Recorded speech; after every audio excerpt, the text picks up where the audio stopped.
Eclesiastes, capítulo 3, dos versos 1 até 13. E esse texto então nos diz: tudo tem o seu tempo determinado, e há tempo para todo propósito debaixo do céu.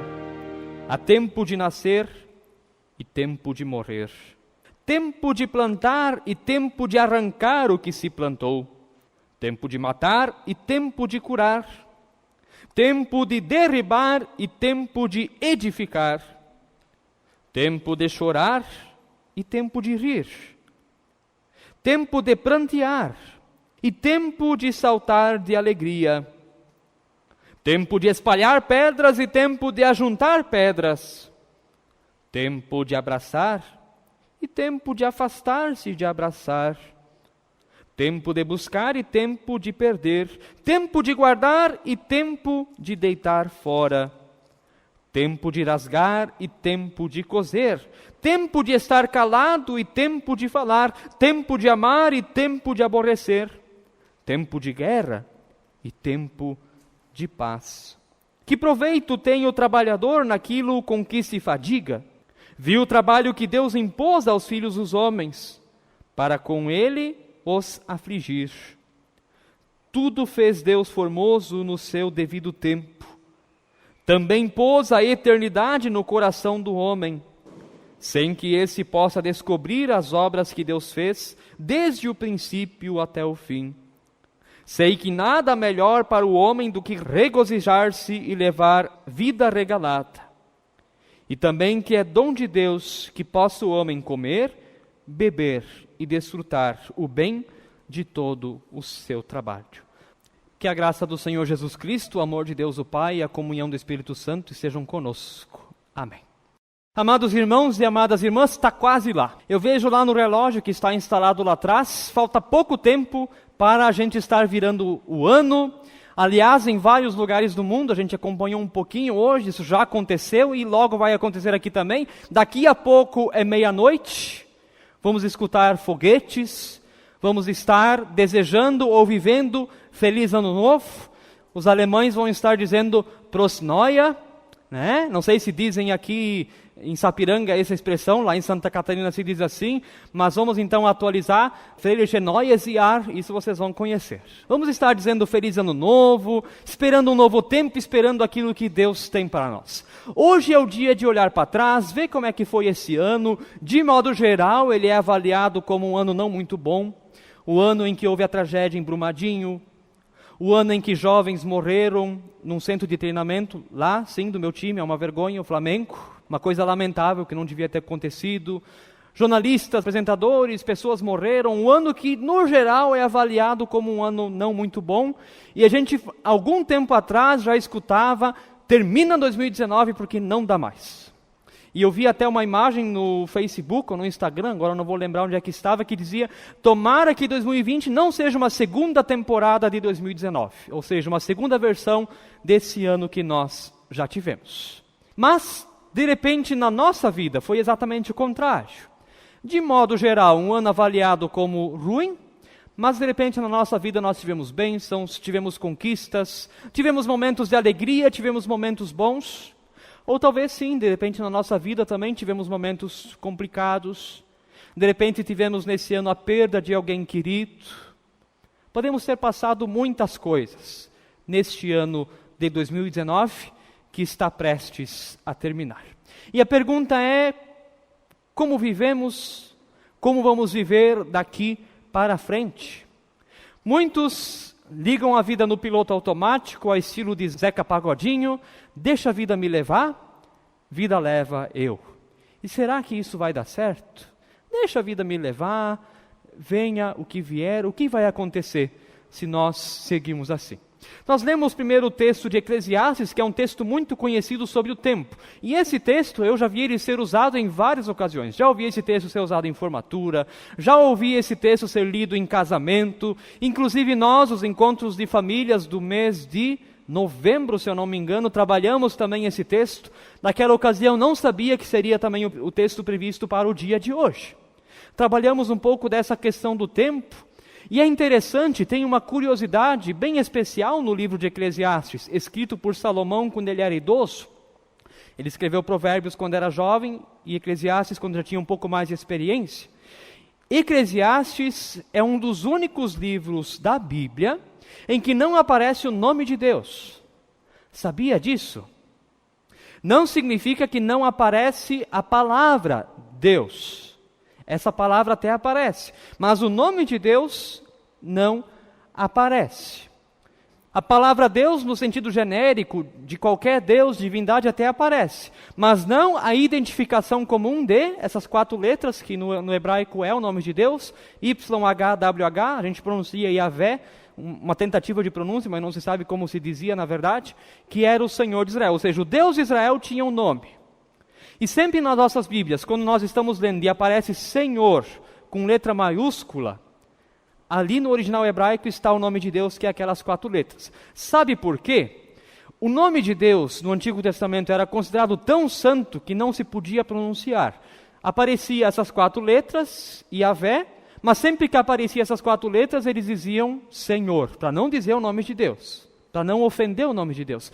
Por isso aquele mandamento que a gente aprende no ensino confirmatório, não dirás o nome do Senhor teu Deus em vão, não significa que ele não pode dizer meu Deus, mas que esse nome de Deus não deva ser dito de qualquer modo ou em vão.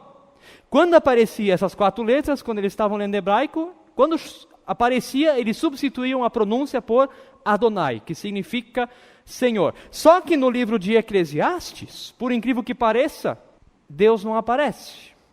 Eu não sei se você sabia, mas o livro de Eclesiastes, também no original hebraico, ele significa o pregador. Eclesiastes, nós poderíamos chamar ele um livro que é, por completo, uma pregação. Um texto que quer ensinar algo como nós estamos fazendo aqui hoje. O problema é que o pregador esqueceu de Deus. E tem um livro que eu li e gostei bastante. Esse livro que se chama O Deus dos Vivos. E ele diz assim, em Eclesiastes, Deus não fala mais ao ser humano e ele próprio também não é mais acessível aos mesmos. Se a gente conhecer e pesquisar um pouco a história de Salomão, a gente vai ver que no final da vida dele, ele se afastou completamente de Deus. Se perdeu na vida de um jeito bem complicado. Se perdeu tanto que ele faz uma pregação, mas Deus já não é mais o personagem principal. Deus, o Deus de Israel, bem específico, o Senhor Deus, esse não tem mais lugar. E sabe o que acontece? Quando Deus não é o Senhor, outras coisas começam a ser o Senhor. No caso de Salomão, ele vai dizer nesse texto que o Senhor virou o tempo. O tempo virou o Deus de Salomão. E não o próprio Deus, o Senhor de Israel. Esse texto continua podendo ser usado em várias ocasiões, mas ele revela uma crise muito profunda na espiritualidade de Salomão, em que o tempo se tornou o Deus de Salomão e o Deus de Israel, o verdadeiro Deus, ficou completamente esquecido. Salomão estava tão distante de Deus que esqueceu de mencionar o próprio Deus na sua pregação. E esse é o sentido do livro de Eclesiastes. O livro que foi considerado, porque ele continua tendo sabedoria dentro dele, por isso que ele está na Bíblia, mas é um livro em que o nome de Deus não aparece. E nós estamos agora terminando o ano, estamos finalizando 2019, já está aí 99% cumprido de repente, não sei qual que é a porcentagem exata. E a pergunta é se nós também não nos deixamos levar pelo tempo. Se o tempo também não tem se tornado nosso Deus. Se ao invés do tempo servir a nós, nós não estamos servindo ao tempo. Uma coisa muito importante que a gente vê cada vez menos. Deus criou o mundo em 6 dias. E o que ele fez no 7º dia? Descansou. Mas a gente não tira mais tempo para descansar. E como é importante para a gente descansar. O domingo, hoje não é domingo, mas o dia do descanso é um dia preparado para glorificar a Deus, para estar reunido como comunidade, para servir a Deus, o Criador. Mas Às vezes não tem tempo, às vezes não dá de se fazeres, mas ainda dá tempo de arrumar, de voltar atrás, de correr atrás, antes que não dê mais tempo de correr atrás. Vai nos dizer a palavra de Deus, lá no Salmo de número 1, o versículo 4. Os maus são como a palha que o vento espalha.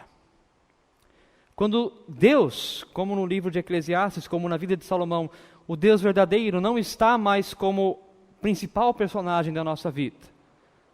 Aí é como o Zeca Pagodinho mesmo, deixa a vida me levar, vida leva eu, como a palha que o vento espalha, que o vento leva, qualquer vento de doutrina que vem a gente vai, qualquer coisa que parece bonita e atraente a gente segue. E o personagem principal, o Senhor Jesus Cristo, fica fora dessa história. Fica excluído, fica esquecido. Quando falta um propósito na nossa vida, nós começamos a ser como palha que vai para qualquer direção. Aquilo que parece bom, aquilo nós seguimos. O que faltou na vida de Salomão, o que de repente falta na nossa vida? Um propósito. O que Deus quer de mim? Descobrir o propósito de Deus na nossa vida. Inclusive a falta de propósito na vida das pessoas, a falta de um objetivo, de um alvo, de uma meta, é muitas vezes aquilo que leva pessoas, por exemplo, à depressão. Não é o motivo, é um dos motivos que pode levar. Mas de repente acontece. A falta do sentido, a falta de um propósito para a vida. Onde vem como palha, é levado. Eu não sei se vocês acompanharam, hoje tinha a corrida de São Silvestre, eu não assisti a corrida toda, mas ali havia um alvo, havia um propósito, chegar em primeiro lá naquela fita. E eu não sei se vocês viram o que aconteceu no final da corrida, que o que estava bem na frente um tempão, vou dizer nos últimos 5 metros, 10 metros, não sei, foi ultrapassado por outro e aquele outro ganhou dele. Por quê? Porque ele tinha um propósito. Se ele ultrapassa aquele corredor que estava na frente um pouco antes, aí a coisa ia pegar, os dois iam disputar daí. Mas ele pegou o outro de surpresa. Na hora certa ele passou e ganhou a corrida, porque tinha um propósito. Na vida de Salomão, faltava um propósito. Nós precisamos de um propósito, um alvo. Eu sempre digo, sem alvos a vida não sai do lugar. Precisamos de alvos. De repente nós planejamos um monte de coisa para o ano de 2019 e não cumprimos nem a metade, ou de repente até cumprimos. Precisamos de alvos, precisamos de propósitos na nossa vida. Amados irmãos, amadas irmãs, uma vida sem propósito é uma vida sem sentido, uma vida que se entrega ao tempo. E o tempo se torna o Senhor de todas as coisas. E o tempo passa rápido, muito rápido. Não precisamos ser como a palha que o vento leva. Não precisamos ser como tempo para isso, tempo para aquilo, como diz Eclesiastes 3. Podemos organizar nosso tempo, fazer metas, planejar. Uma coisa que de repente a gente faz muito pouco, mas importante. Planejamento. O que nós queremos no ano de 2020? Até tem lá, não sei aqui quem tem redes sociais, mas tem um Instagram que agora foi criado no final do ano com metas. Mas tinha já 200 e poucas metas lá para o próximo ano. Umas coisas até bem engraçadas. Devia ter trazido umas aqui, eu não lembrei. Mas é isso, colocar metas para o próximo ano. 2020, o que eu preciso fazer em 2020 com a minha vida? Para não deixar o tempo ser o meu Senhor. Que propósitos Deus coloca diante de mim para o próximo ano? E orar a Deus, perguntar por isso. O que queres de mim nesse novo ano que se inicia, onde nós teremos 366 oportunidades de mais amor, de mais carinho, de mais perdão, de descobrir aquilo que Deus está planejando para nós. O calendário muda, os números do calendário mudam, a moda muda, o dólar muda, a política muda, o futebol muda, mas muitas vezes nós percebemos que o ser humano, esse entregue ao tempo como seu Senhor, continua o mesmo de sempre. O ano é novo, mas a vida permanece velha. A velha vida que quer viver por si só, ao invés de se entregar na presença do bondoso Deus. O ano novo começa. Novo tempo. Novas oportunidades. Mas se nós não mudarmos, o ano novo não muda. Começa por nós, lá dentro do nosso coração. Ainda conversávamos na entrada, né? Se não vai só mudar de 2019, aquele 1 vai virar um 2 e aquele 9 vai virar um 0. Vai virar 2020. Se a gente não mudar, vai só mudar os números do calendário. Mais nada. Deus nos dá um novo tempo. Ele é o Senhor do tempo. Quer ser o nosso Senhor. Como poderemos usar essa nova oportunidade, esse tempo novo que Deus concede a nós? O pastor e teólogo alemão Dietrich Bonhoeffer, que compôs aquele hino que nós já cantamos antes, E Bons Poderes, ele diz uma frase: entramos em ano novo, mas nossos dias continuam parecendo velhos, porque a violência e a maldade continuam solta por aí. Infelizmente. Mas se cada um de nós fizermos diferença, podem vir coisas novas no próximo ano. Começa aqui dentro, uma transformação que Deus pode fazer no nosso coração. Está chegando o ano novo, novo tempo, mas não o tempo ser o nosso Deus, mas Deus ser o Senhor do tempo. O movimento é ao contrário. Pequenas sementes de amor podem brotar em grandes árvores de solidariedade. Pastor, o que eu posso fazer? No texto que nós ouvimos de Mateus 25, tem algumas dicas. Visitar enfermos, dar alimento a quem tem fome, dar água a quem tem sede, de repente visitar alguém que está preso, que nós conhecemos, e assim por diante. São coisas difíceis? Sim, não, depende.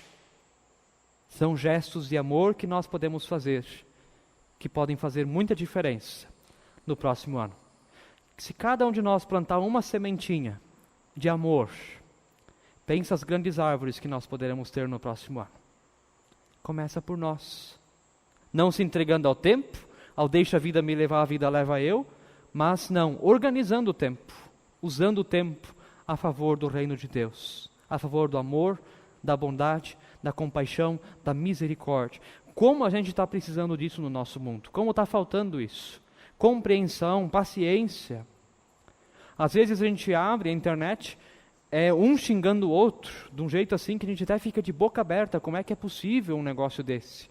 Que ninguém pode conversar de um assunto de maneira respeitável, cordial, mesmo discordando. Vamos superar isso no próximo ano.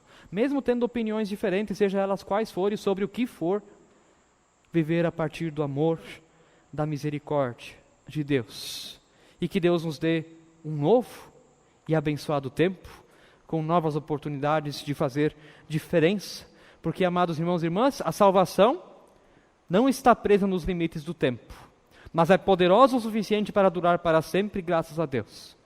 Temos um ano novo, temos uma vida, sim, limitada, mas aquilo que Deus prometeu a nós, isso é um tempo que nunca vai ter fim. A salvação de Deus para nós é para sempre. É para sempre. Um tempo que não tem fim.